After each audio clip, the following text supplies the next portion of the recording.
boş çarşıyı tutan var. Öbür ülkenin belediyesi ömeli.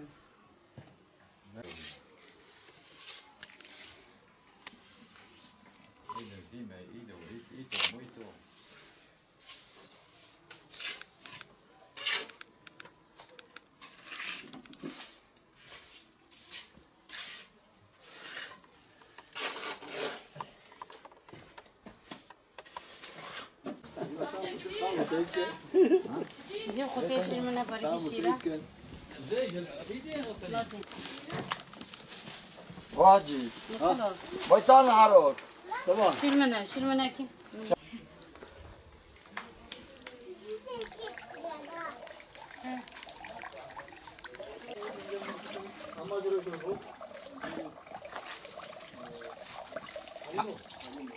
برجع Say hello, thanks for giving it to me. تعجل ما تعجل يا عمي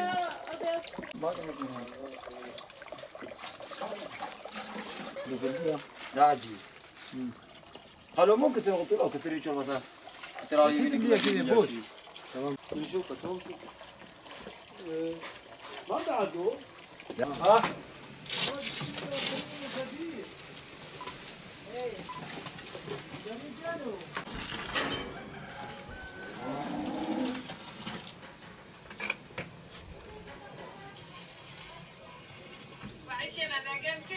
جيراننا önemli yani. Şuraya geçelim. Ne diyor bu?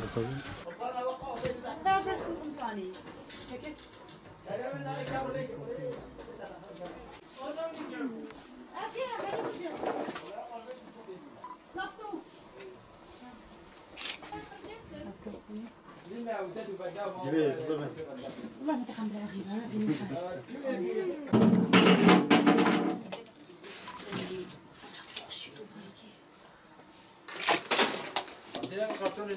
قطع معي فريق شيلة لا شمنا شو يجي ايه شيل المرجل ما تسمع تعيش شيلة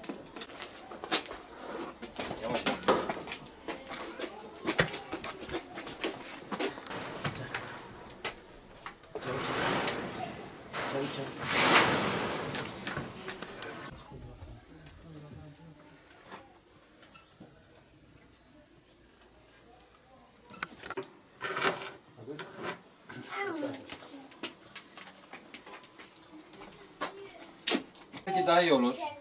Ha? Bu şekilde ne? ها Hey. Niye çekiliyorsun? Yine yap. تعال عندي ده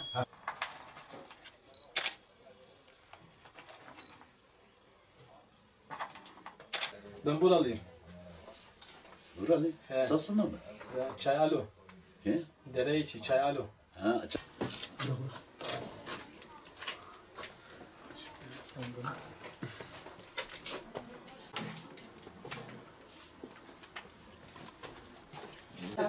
Kimi mı kıyını parayı?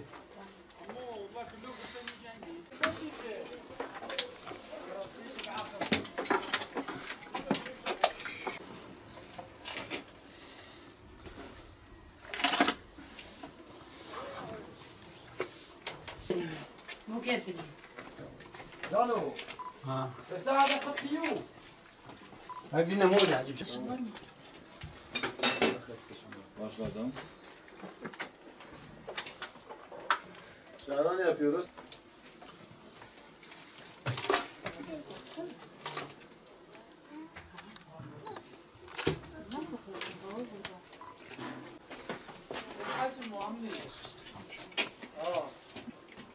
Bizi çekmedi değil mi abi? Kendimi çektim. Canlı yayın falan yapmıyorsun ha. Biliyorsun neredeyse Show TV'ye çıkacaklar. Yine çekiyorum kardeşim ya. Kendimi çekiyorum.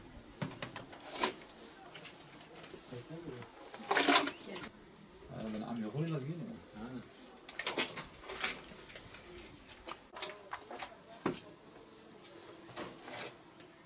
ما لازم يدخل.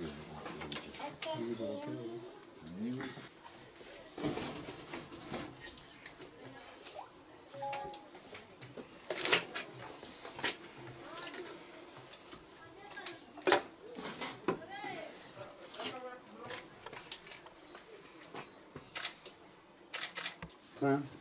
Şimdi kaldır. Çekil, çekil oradan. Ondan sonra çevir. O dökülsün Güzel böyle. bir çıkıyor. Çevir. Oraya veriyorum. Dur şimdi. Abi. Kaçmayın. Hadi şimdi ayağa kalk. صبيتك ناوي يا حبيبي. صبيتك ناوي.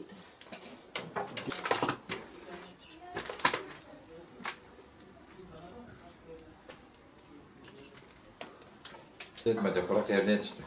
Burası yüksek. Soluk yerde yetişseydik boyumuz uzun olacaktı. Ne zaman ki? Şahane muameleyin aynı. Öyle. Heh, çok güzel. Al buraya bak. Çivi çakarken çıkar.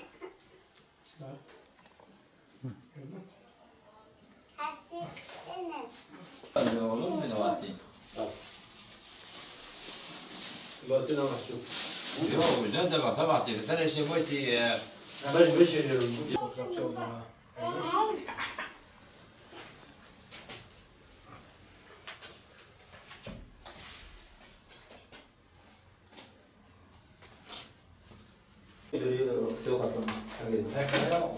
Sen dersi.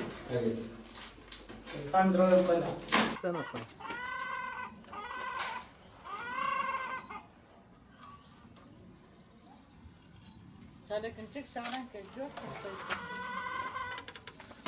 Hem çiftçilik yapıyoruz hem de bu şahan sucuk işini yapıyoruz. Pazarlamasını da şöyle yapıyoruz. Batman, Muş, Diyarbakır hatta İstanbul'a kadar gönderiyoruz. İstediği kadar mesela ne kadar yaparsa müşterisi hazırdır. Bunun hani alıyoruz köylerden yakın köylerde gidip cevizleri alıyoruz geliyoruz burada yapıyoruz. Sason yerli cevizinden ve yerli üzümünden alıp yapıyoruz. Arıyorlar bizi, paketleniyoruz gönderiyoruz onlara ya da ben kendi arabam var, arabamla kapının önünde kadar getiriyorum. Çoğunlukla kuru yemişçiye gidiyor. Mesela Diyarbakır olsun, Muş olsun, Batman olsun, Bitlis olsun, Siirt olsun, ondan sonra hepsine de gidiyoruz, bırakıyoruz onlara. Kurutma yeri ayrıdır, batırma yeri ayrıdır. Yani şeyi de paket yeri de ayrıdır. Bu kışın da odun sobasına takıyoruz. Yazında zaten doğaldır. Doğal yerinden kurutuyoruz. Yazından pekmez alıyoruz. Eve bırakıyoruz. O stok yapıyoruz kışın yapmak için. Kışın da istiyorlar bizden yapıyoruz. Odun sobasına yanında kurutuyoruz. Çiftçilik yapıyoruz. Üzümle genelde şaranla uğraşıyoruz. Bizim yaptığımız bu pekmez üzümümüzü koparıyoruz. Eziyoruz. Ezdikten sonra kül koyuyoruz içine. Ezdikten sonra kül koyuyoruz. Kaynattıktan sonra süzüyoruz. Süzdükten sonra gidip kaynatıyoruz. Un koyuyoruz içine. Ondan sonra işte pekmez oluyor. Şey oluyor. Pekmezin şaran oluyor. Cevizleri içine batırıyoruz. Kurutuyoruz. Cevizleri kuruttuktan sonra normal bir yerde kuruttuktan sonra şaranları ceviz içini batırıyoruz. Batırdıktan sonra da genelde şeyde kalmaması lazım. Yağmurlu havalarda kalmaması lazım. Kaldığı zaman hafiften nem alıyor. Sürekli onlar için ayrı ev yapıyoruz. Dört dörtlük şaranlarımız ve cevizlerimiz ve bastıklarımız var. Öncelikle üzümü torbaları bırakıp sıkıyoruz. Ondan sonra kaynatıyoruz. Ondan sonra güzelce süzüyoruz. Ondan sonra unu karıştırıyoruz. Güzelce 2-3 saat kaynatıyoruz. Ondan sonra şaranları yapıyoruz.